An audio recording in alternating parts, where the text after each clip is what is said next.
fun, but it can also be dangerous, so priority number one is staying safe. So here's GCN's tips on how to do exactly that.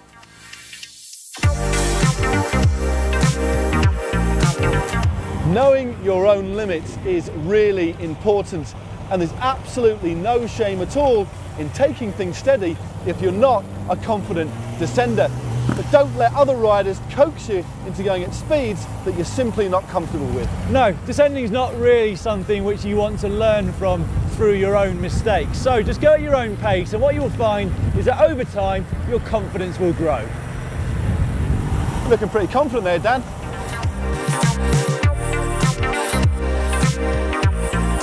The most obvious piece of advice is to look ahead. You should be constantly scanning the road for corners and hazards so that you can act accordingly. And you should be concentrated throughout. Don't let anything distract you.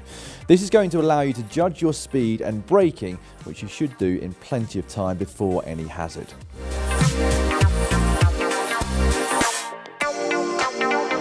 There are a number of road hazards which you should be looking out for when you're descending, such as a gravelly surface, a loose surface, or a wet surface. Avoid them if you possibly can, because it means you're going to have less grip between your tyres on the road. However, if you have no choice at all, there are a couple of things to bear in mind when you're on that kind of surface.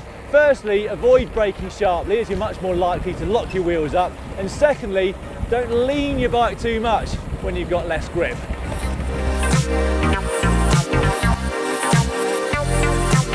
Now this may sound like a little bit of a strange one, but mapping on your head unit can really help give you knowledge of what's coming up next, which is especially helpful on mountain descents like this one. Now, we're definitely not advocating fixating your glare onto the head unit as you are descending. However, a very quick glance, when it is safe to do so, can give you a hell of a lot of knowledge on exactly what's coming up and what you've got to deal with. And as Matt said, that can be especially useful on mountain descents around blind corners where you're not quite sure what's coming up afterwards, if it's going to sharpen up, or indeed if it's going to lead to a hairpin bend like this one.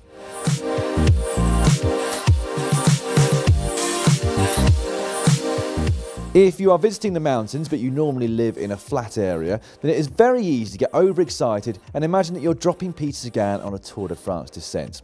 Well, you're not in a Tour, but you are on an open road along with some very hard lumps of metal called cars, and it's important that you ride appropriately. That means not crossing the central white line unless it is absolutely safe to do so, and that means being able to see a long way ahead of you, but also checking behind to see that there's nothing that might overtake you when you're not expecting it.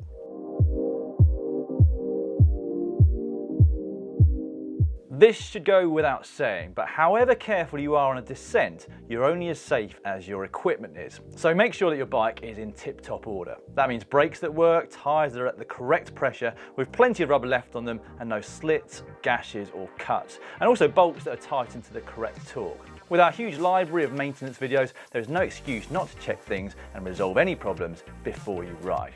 Now, if you're yet to subscribe to the Global Cycling Network, you can do so by clicking on the globe, which you will see on the screen. If you'd like to purchase the GCN kit, which you've seen worn in this video, head to shop.globalcyclingnetwork.com. Now, you can click in the bottom right-hand corner for 6 pre-ride bike checks, and you can click in the bottom left-hand corner for how to improve your braking.